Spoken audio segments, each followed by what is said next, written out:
Mi nombre es Javier Montoya y durante 11 años trabajé como vigilante nocturno en el Hospital Psiquiátrico Santa Teresa, ubicado en la periferia de Guadalajara.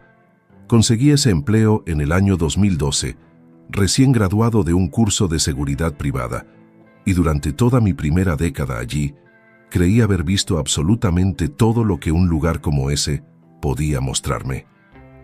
Trabajé turnos nocturnos completos, cubrí emergencias de pacientes en crisis aguda, participé en múltiples protocolos de contención física cuando fue necesario y me familiaricé con cada rincón de esa inmensa estructura de 4 plantas que alguna vez fue un convento del siglo XIX. Manejé situaciones de evasión, lidié con familiares desesperados llegando en medio de la madrugada, supervisé las rondas de seguridad en sectores de máxima contención donde residían pacientes con trastornos severos del comportamiento. Pensaba que después de 11 años, observando las manifestaciones más extremas de la mente humana bajo estrés, ya nada podría sorprenderme ni inquietarme profundamente. Pero lo que experimenté durante mi ronda de las 2:10 de la mañana, del 14 de marzo del año pasado, me hizo renunciar inmediatamente al amanecer, y hasta el día de hoy, 14 meses después, sigo sin poder explicar racionalmente lo que presencié en el tercer piso del ala oeste. Pero antes de continuar, si esta historia te está intrigando, no olvides suscribirte al canal y activar la campanita para no perderte ningún video. Y por favor, déjame en los comentarios desde qué ciudad me estás viendo y si alguna vez has trabajado en el área de salud mental o seguridad hospitalaria. Me encanta conocer las experiencias de todos ustedes, especialmente de quienes han tenido turnos nocturnos en instituciones similares. Ahora sí, sigamos con lo que sucedió aquella madrugada que cambió completamente mi percepción de la realidad. El Hospital Psiquiátrico Santa Teresa es una estructura imponente que originalmente funcionó como convento franciscano entre 1870 y 1920, antes de ser reconvertido en institución mental durante los años 40. El edificio principal conserva los techos altos característicos de la arquitectura religiosa del siglo XIX, con pasillos extraordinariamente largos que miden aproximadamente 80 metros de extremo a extremo. Las paredes originales de piedra fueron reforzadas con placas de yeso industrial durante una renovación en los años 90 y posteriormente acolchadas en los sectores de pacientes con riesgo de autolesión. La iluminación consiste en tubos fluorescentes de luz fría instalados cada 4 metros en el techo, creando una atmósfera clínica permanente que nunca logra sentirse completamente acogedora, incluso durante el día. El tercer piso del ala oeste, donde ocurrió el incidente que voy a relatar, alberga específicamente el sector de cuidados especiales para pacientes con episodios psicóticos agudos y trastornos disociativos severos. Son 16 habitaciones individuales con puertas reforzadas de acero, cada una equipada con una ventanilla de observación de 20 centímetros cuadrados y cerraduras electromagnéticas conectadas al sistema de control central ubicado en la estación de enfermería. El corredor principal de este sector tiene exactamente 74 metros de longitud, flanqueado por 8 habitaciones a cada lado, con un carro de emergencias médicas estacionado permanentemente cerca del extremo sur y una silla de ruedas institucional de respaldo alto que generalmente permanece contra la pared oeste, disponible para traslados urgentes cuando los pacientes no pueden caminar por efectos de sedación profunda. Durante el turno nocturno, que transcurre entre las 22 horas y las 6 de la mañana, solo permanecemos 3 personas en todo el tercer piso. El enfermero de guardia en la estación central, un auxiliar de enfermería que realiza rondas de verificación cada hora, y yo como vigilante de seguridad responsable de toda el ala oeste. El protocolo institucional establece que debo realizar inspecciones visuales completas de todos los pasillos cada 30 minutos exactos, verificando el cierre adecuado de todas las puertas, la ausencia de elementos peligrosos abandonados, el funcionamiento correcto de la iluminación de emergencia y observar discretamente a través de las ventanillas cualquier alteración significativa en el comportamiento de los pacientes que requiera asistencia inmediata. La noche del 13 de marzo comenzó de manera absolutamente rutinaria. Llegué al hospital a las 21:40 para realizar el cambio de turno con Esteban Torres, el vigilante vespertino, quien me informó que la jornada había transcurrido sin incidentes dignos de mención. Revisé el registro de novedades en la bitácora digital del sistema de seguridad. Verifiqué que todos los accesos del ala oeste estuvieran correctamente bloqueados y realicé mi primera ronda de inspección aproximadamente a las 22:15. El censo de pacientes esa noche indicaba 14 habitaciones ocupadas en el tercer piso, con 2 celdas vacías que estaban siendo desinfectadas para recibir nuevos ingresos programados para la mañana siguiente. Durante mis primeras 3 rondas, todo transcurrió dentro de la normalidad esperada. Algunos pacientes dormían bajo efectos de medicación nocturna. Otros permanecían despiertos pero tranquilos en sus camas, y 2 de ellos presentaban inquietud motora leve, balanceándose suavemente, lo cual es completamente habitual en individuos con ciertos trastornos del espectro autista que también residían en ese sector. A la medianoche, el enfermero de turno, Gabriel Sánchez, un profesional con quien trabajé durante 7 años y en quien confío completamente, me ofreció café y comentamos brevemente sobre un partido de fútbol reciente mientras revisábamos juntos las cámaras de seguridad del sistema de monitoreo. Las cámaras del tercer piso cubren únicamente los extremos norte y sur del pasillo principal, dejando el tramo central sin vigilancia visual directa, debido a restricciones presupuestarias que nunca permitieron instalar equipamiento adicional. Esta configuración implica que aproximadamente 40 metros centrales del corredor solo pueden inspeccionarse mediante recorridos presenciales físicos. Realicé mi ronda de la 1:40 de la madrugada sin detectar absolutamente ninguna irregularidad. Cuando regresé a mi punto de vigilancia cerca de la escalera sur, revisé mensajes personales en mi teléfono durante unos minutos, tomé agua de mi termo y aproximadamente a las 2:07 de la mañana inicié lo que debía ser mi 9ª inspección rutinaria de esa noche. Tomé mi linterna reglamentaria modelo MacLight de 3 baterías, aunque generalmente no la necesitaba porque la iluminación fluorescente permanece activa toda la noche. Verifiqué que mi radio portátil estuviera en el canal correcto para comunicación con la estación de enfermería y comencé a caminar desde el extremo sur del pasillo hacia el norte. Los primeros 20 metros transcurrieron de forma absolutamente normal. Observé brevemente a través de las ventanillas de las habitaciones 3, 5 y 7, confirmando que los pacientes dormían tranquilamente. Al llegar aproximadamente al punto medio del corredor, donde la cobertura de las cámaras de seguridad termina y comienza el segmento sin vigilancia electrónica, noté algo que inicialmente me pareció insignificante, pero que captó mi atención de forma instintiva. La silla de ruedas institucional, que normalmente permanece estacionada contra la pared oeste, cerca de la habitación 9, se encontraba ahora en medio del pasillo, exactamente sobre la línea central, orientada directamente hacia mí. Mi primer pensamiento fue que algún miembro del personal médico la había utilizado durante la última hora y simplemente olvidó devolverla a su posición habitual contra la pared. Sin embargo, esto me pareció extraño, porque Gabriel, el enfermero de turno, es meticuloso con los protocolos y jamás dejaría equipamiento médico obstruyendo un corredor, especialmente considerando que bloqueaba parcialmente el acceso en caso de una evacuación de emergencia. Me acerqué a la silla con intención de moverla hacia su ubicación correcta contra la pared. La iluminación fluorescente en ese sector específico del pasillo presentaba un parpadeo sutil que no había notado en rondas anteriores, creando una sensación visual ligeramente desorientadora, como si la frecuencia de la corriente eléctrica no fuera completamente estable. Cuando llegué junto a la silla y extendí mi mano para empujarla, me detuve abruptamente al notar algo que hizo que un escalofrío recorriera completamente mi espalda.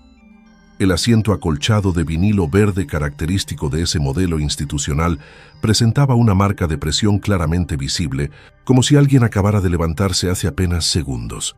El material acolchado aún mostraba la depresión distintiva de un cuerpo que había estado sentado allí con peso considerable durante varios minutos.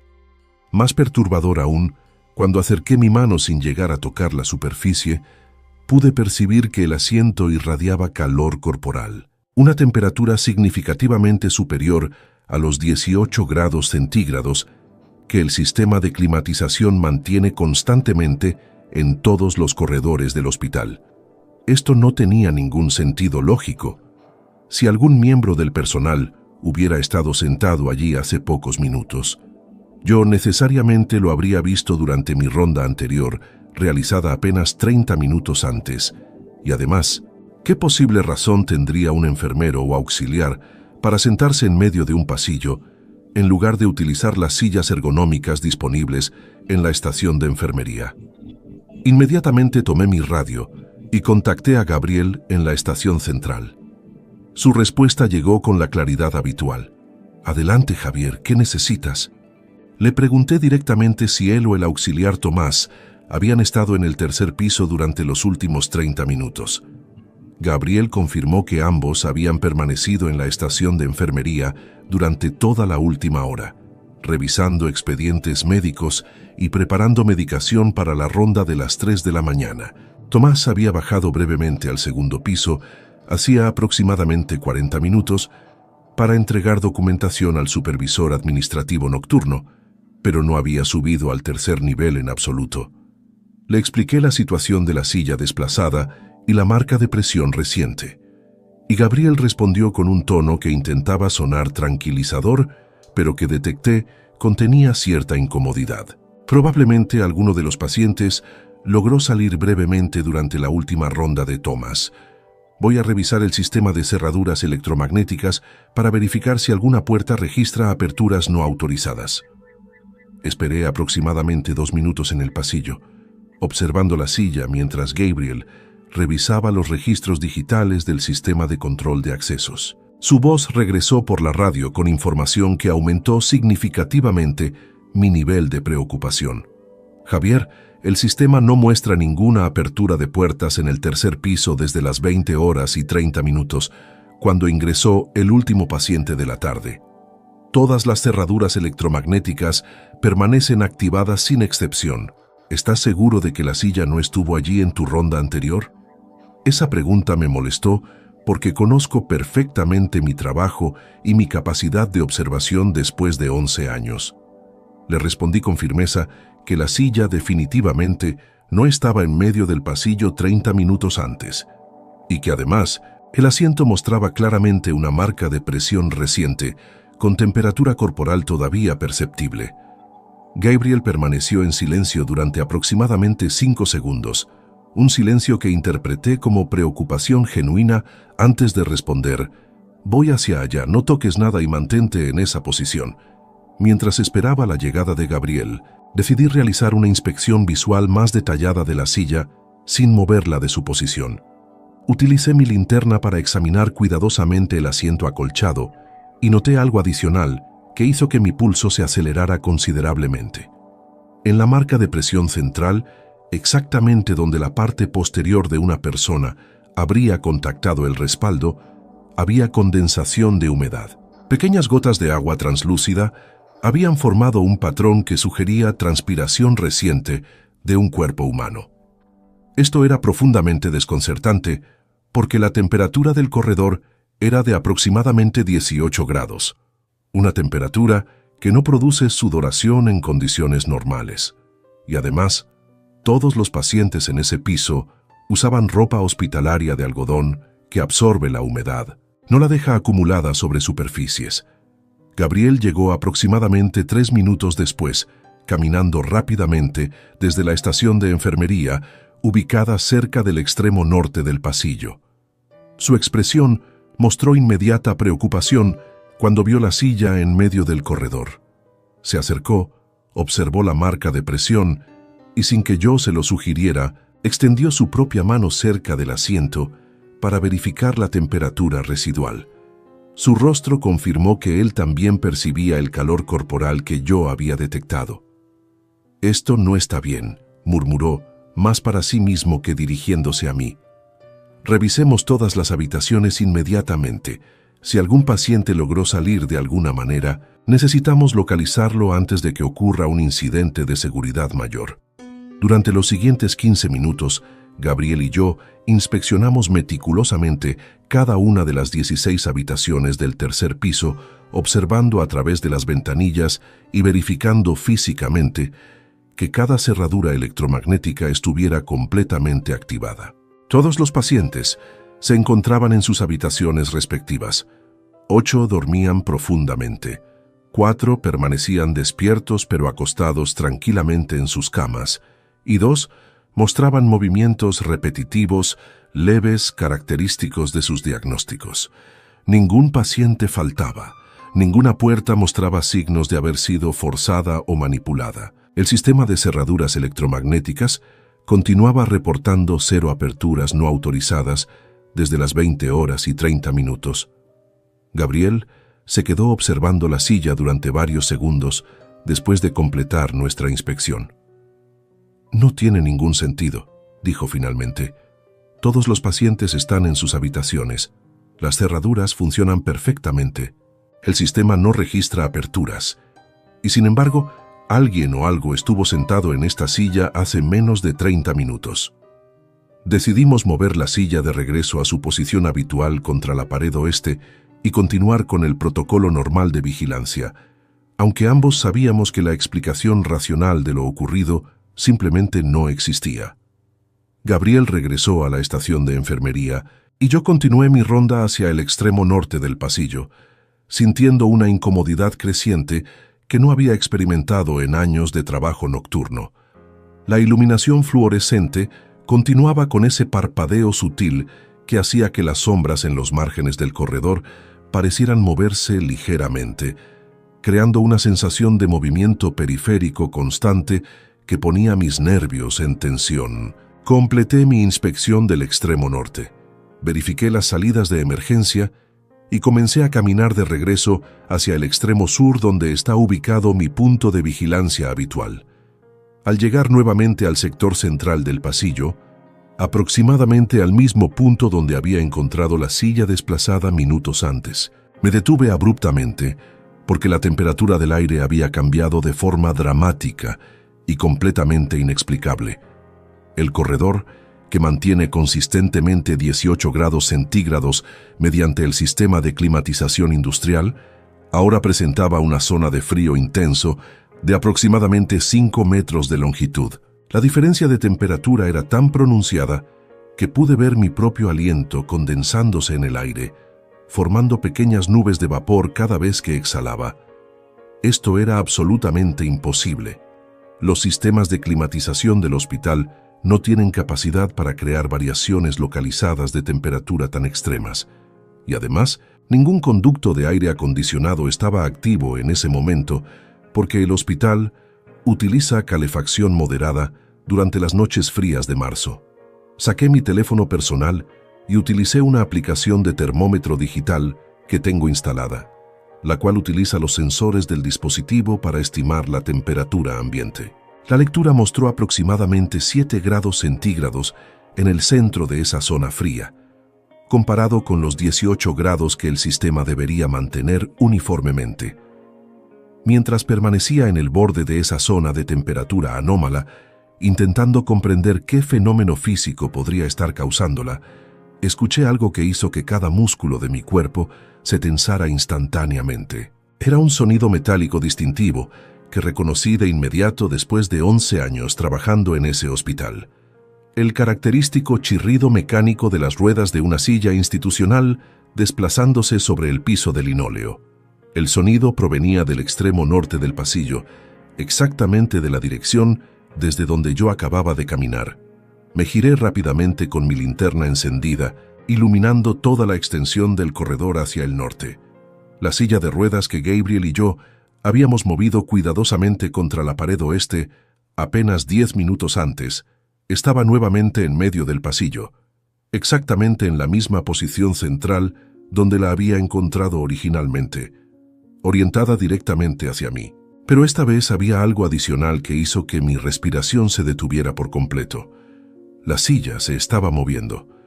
no rápidamente, sino con un desplazamiento lento, constante, deliberado, avanzando aproximadamente 2 centímetros por segundo en dirección sur, directamente hacia donde yo estaba parado. Mi entrenamiento en seguridad me dice que en situaciones de amenaza potencial debo mantener la calma, evaluar racionalmente la situación y comunicar inmediatamente con mi superior. Pero en ese momento, mi mente racional estaba completamente sobrepasada por lo que mis sentidos registraban como una imposibilidad absoluta.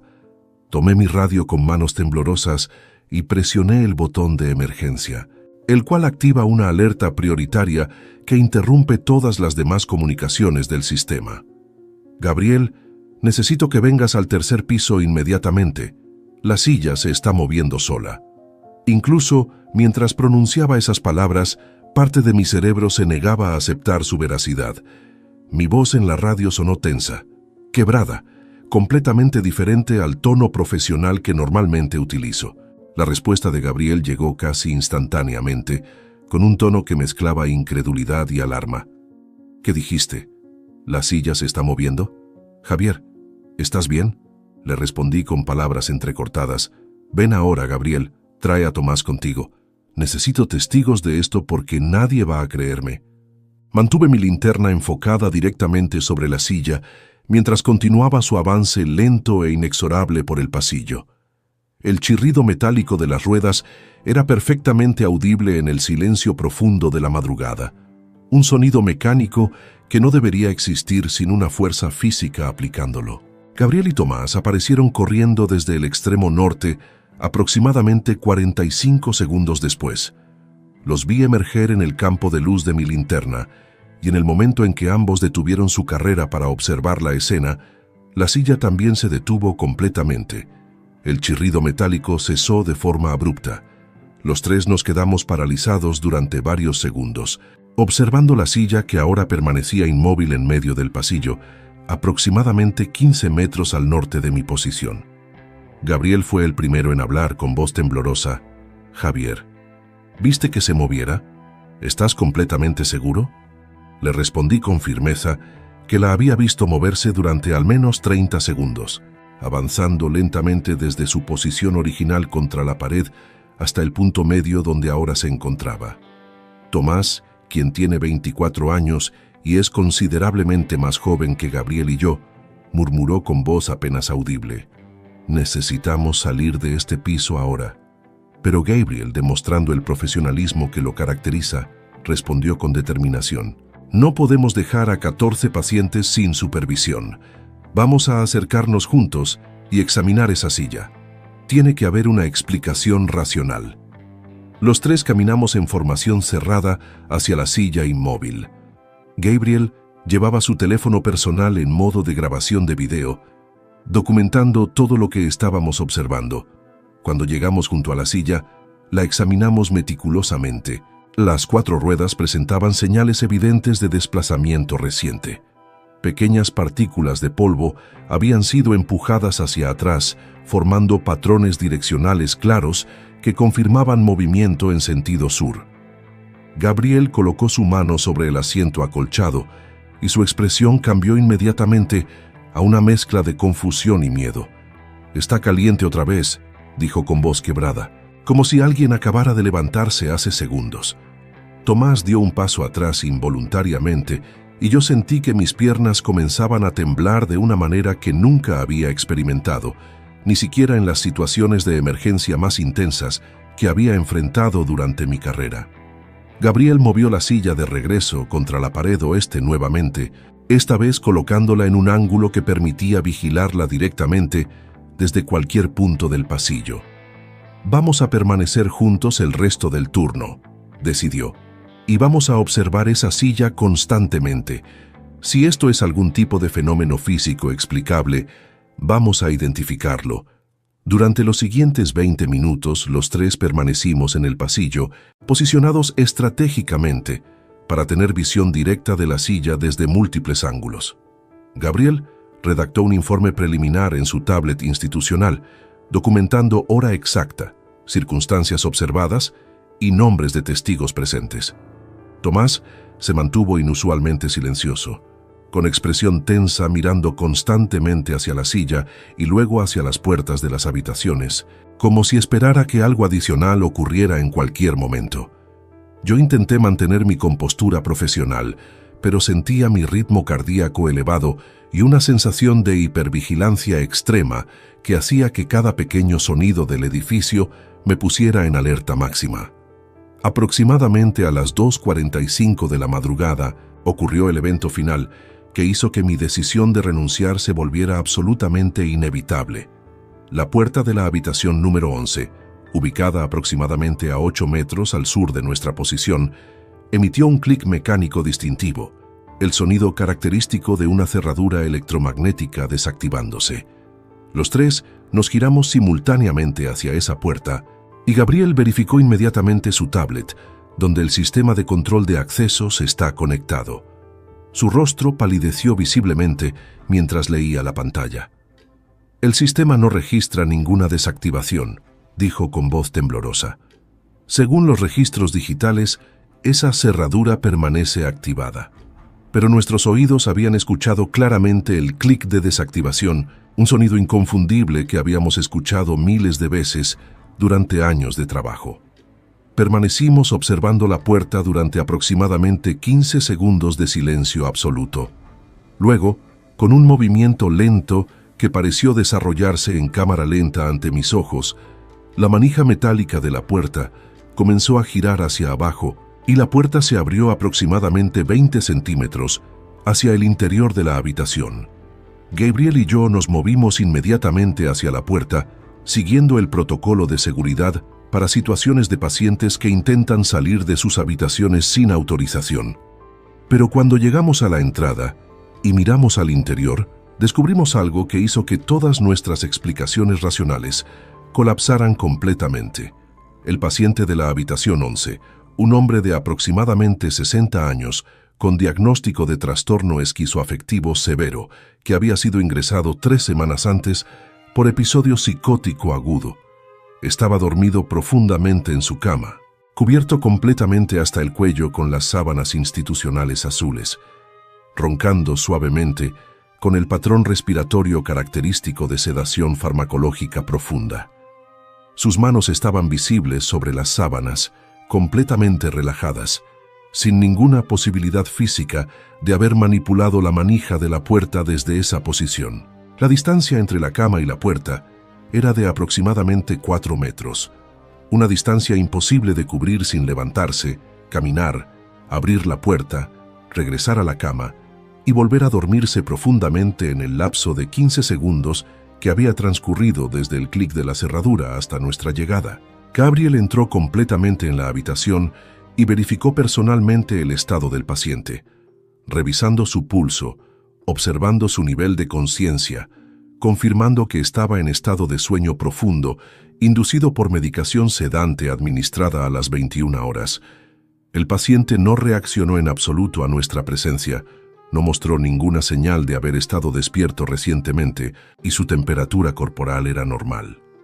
Gabriel salió de la habitación con expresión completamente desconcertada. No hay absolutamente ninguna manera de que este paciente haya abierto esa puerta, dijo con voz que intentaba mantener tono profesional, pero que claramente contenía miedo genuino. Está sedado profundamente, no se ha movido de su cama y además, la cerradura electromagnética del sistema central indica que permanece activada. Cerró la puerta de la habitación 11, verificó manualmente que la cerradura volviera a engancharse correctamente y nos apartó algunos metros para hablar en voz baja. «Escuchen», dijo mirando directamente a Tomás y a mí. «Necesito que ambos confirmen verbalmente que presenciaron todo lo que acaba de ocurrir, porque voy a tener que redactar un informe oficial sobre esto y necesito que quede claro que no soy el único testigo de estos eventos». Tanto Tomás como yo confirmamos que habíamos presenciado la desactivación audible de la cerradura, la apertura de la puerta y el estado del paciente completamente dormido sin posibilidad física de haber causado esos eventos. Gabriel redactó un segundo informe en su tablet, documentando hora exacta, habitación específica, estado del paciente y discrepancia entre eventos físicos observados y registros del sistema digital. Mientras él escribía, yo observé mi reloj. Eran las 2:52 de la madrugada. Faltaban poco más de 3 horas para el final de mi turno. 3 horas que se extendían frente a mí como una eternidad insoportable. Tomás expresó lo que probablemente los tres estábamos pensando. No quiero estar aquí cuando vuelva a pasar algo. Gabriel intentó tranquilizarlo con palabras que sonaron más como un intento de autoconvencerse que como una explicación genuina. Probablemente hay alguna falla en el sistema electromagnético que está causando desactivaciones mecánicas sin registro digital, combinado con corrientes de aire que están moviendo objetos. Voy a solicitar una revisión técnica completa del sistema para mañana en la mañana. Pero ninguno de nosotros creía realmente en esa explicación. Ningún sistema de corrientes de aire puede mover una silla de ruedas institucional que pesa aproximadamente 12 kilogramos de forma controlada y direccional. Ninguna falla electromagnética puede calentar el asiento de una silla hasta temperatura corporal. Y ninguna corriente de aire puede girar una manija de puerta desde el interior de una habitación donde el paciente está profundamente dormido a 4 metros de distancia. Pasamos los siguientes 30 minutos en vigilancia extrema, los tres juntos, negándonos a separarnos, observando constantemente el pasillo completo desde la estación de enfermería donde Gabriel normalmente trabaja. La silla permaneció inmóvil contra la pared oeste. Las puertas de todas las habitaciones permanecieron cerradas sin incidentes adicionales. La temperatura del corredor volvió gradualmente a los 18 grados normales. A las 3:30 de la mañana, Gabriel realizó su ronda programada de administración de medicación nocturna, y tanto Tomás como yo lo acompañamos, negándonos a dejarlo solo en el pasillo. Aproximadamente a las 4 de la mañana, cuando la tensión extrema de las últimas 2 horas comenzaba a disminuir marginalmente, Gabriel recibió una llamada en el teléfono institucional de la estación de enfermería. Era doctora Patricia Salazar, la psiquiatra jefa del hospital, quien ocasionalmente realiza guardias nocturnas, y estaba esa noche en su oficina del primer piso revisando expedientes. Gabriel le explicó brevemente los eventos que habíamos presenciado, y la doctora Salazar respondió con algo que nos dejó completamente helados. Gabriel, necesito que vengas a mi oficina inmediatamente y traigas contigo el registro de incidentes de los últimos 6 meses del tercer piso. Cuando Gabriel preguntó por qué, la doctora respondió con voz seria: porque no es la primera vez que ocurren eventos inexplicables en ese sector específico, y necesito mostrarte algo que se ha estado documentando confidencialmente. Gabriel me pidió que lo acompañara, dejando a Tomás temporalmente a cargo de la vigilancia del tercer piso, con instrucciones estrictas de permanecer en la estación de enfermería y no realizar ninguna ronda solo. Bajamos al primer piso y entramos a la oficina de la doctora Salazar, una mujer de aproximadamente 50 años, con 30 años de experiencia en psiquiatría institucional. Ella tenía sobre su escritorio varios expedientes físicos de color amarillo, que son los utilizados para documentación de incidentes de seguridad y eventos inusuales. Nos mostró reportes que databan de los últimos 8 meses, todos relacionados con el tercer piso del ala oeste. En mayo del año anterior, 2 enfermeras diferentes reportaron haber visto la misma silla de ruedas moviéndose sola durante turnos nocturnos. En julio, un auxiliar documentó haber escuchado cerraduras electromagnéticas desactivándose sin registro en el sistema, seguido de puertas que se abrían solas mientras los pacientes permanecían dormidos. En septiembre, un vigilante nocturno anterior a mí, cuyo nombre no reconocí porque había renunciado antes de que yo comenzara a trabajar en el turno de noche, escribió un informe detallado describiendo exactamente los mismos fenómenos que acabábamos de presenciar: silla moviéndose, temperatura del aire descendiendo abruptamente, puertas abriéndose sin explicación física. Ese vigilante renunció inmediatamente después de su informe. La doctora Salazar nos explicó que había estado recopilando estos reportes confidencialmente porque temía que si se hacían públicos, el personal se negaría a trabajar en el tercer piso, lo cual crearía una crisis operativa en el hospital. Nos preguntó directamente si estábamos dispuestos a continuar trabajando en ese sector. Gabriel respondió con honestidad: «Doctora, soy un profesional con 18 años de experiencia, pero lo que presenciamos esta noche va más allá de cualquier explicación racional que mi formación me permita aceptar. Necesito tiempo para procesar esto». Yo, por mi parte, sentí en ese momento que mi decisión ya estaba tomada. 11 años de servicio nocturno habían llegado a su fin. No podía continuar trabajando en un lugar donde las leyes fundamentales de la realidad física parecían suspenderse durante las horas de madrugada. La doctora Salazar nos agradeció por nuestra honestidad y nos pidió que mantuviéramos confidencialidad sobre los eventos hasta que ella pudiera realizar una investigación más profunda sobre la historia del edificio, específicamente del tercer piso, que había sido la capilla original del convento durante el siglo XIX. Regresamos al tercer piso, donde Tomás nos esperaba visiblemente aliviado de no estar solo. Las últimas 2 horas del turno transcurrieron sin incidentes adicionales, pero ninguno de los 3 pudo relajarse completamente. Permanecimos juntos en la estación de enfermería, observando constantemente el pasillo a través de las ventanas de vidrio, esperando que cada minuto transcurriera lo más rápidamente posible. A las 6 de la mañana exactas, cuando el personal del turno diurno comenzó a llegar, experimenté un alivio tan profundo que casi me hizo llorar. Completé mi informe final en la bitácora de vigilancia, redacté mi carta de renuncia efectiva inmediata y salí del Hospital Psiquiátrico Santa Teresa, sabiendo con absoluta certeza que nunca regresaría a trabajar allí, sin importar las circunstancias. Han pasado 14 meses desde esa madrugada del 14 de marzo. He trabajado desde entonces como vigilante en un complejo comercial normal, con turnos diurnos tranquilos donde lo más extremo que ocurre es algún intento menor de robo en tiendas. Pero hay noches en las que despierto abruptamente a las 2:10 de la mañana, con el recuerdo vívido de ese chirrido metálico de ruedas moviéndose solas por un pasillo vacío, y la imagen de esa silla orientada directamente hacia mí, avanzando lentamente, como si algo invisible estuviera sentado en ella guiándola con propósito deliberado. Gabriel todavía trabaja en el hospital, pero solicitó transferencia permanente al primer piso y nunca más acepta turnos que requieran supervisión del tercer piso. Tomás renunció 2 semanas después de ese incidente.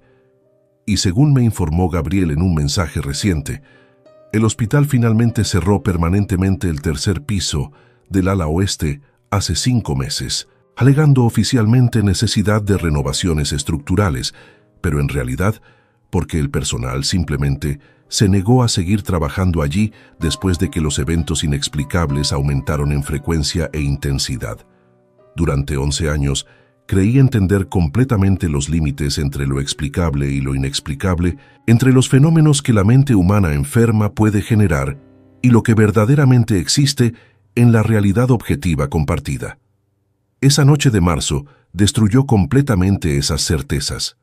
Ahora vivo con la conciencia permanente de que hay espacios en este mundo donde las reglas que damos por sentadas simplemente dejan de aplicarse, donde algo que no comprendo y que la ciencia no puede medir, se manifiesta con suficiente consistencia como para ser documentado por múltiples testigos profesionales a lo largo de meses. No tengo explicaciones, no tengo teorías que me satisfagan, solo tengo la memoria indeleble de haber presenciado lo imposible y la pregunta que me persigue cada noche: ¿qué era exactamente lo que estaba sentado en esa silla, moviéndola por ese pasillo vacío, en las horas más oscuras de la madrugada? Y más inquietante aún, ¿cuántos otros hospitales, cuántos otros edificios antiguos reconvertidos albergan fenómenos similares que el personal simplemente acepta en silencio, sin reportar oficialmente, por temor a no ser creídos? Si esta historia te ha impactado tanto como a mí vivirla, te pido que dejes un like en el video y lo compartas con alguien que le gusten estas historias reales e inexplicables. Recuerda suscribirte al canal porque cada semana subo casos nuevos que desafían toda explicación. Y déjame en los comentarios, ¿Crees que hay fenómenos que la ciencia aún no puede explicar? ¿Has experimentado algo similar en tu trabajo nocturno en hospitales o instituciones? Leo todos sus comentarios porque cada experiencia aporta una pieza adicional a este rompecabezas que no termino de comprender. Nos vemos en el próximo video, donde compartiré otro caso que cambió la vida de un profesional como yo, alguien que pensaba haber visto todo, hasta que la realidad le demostró lo contrario.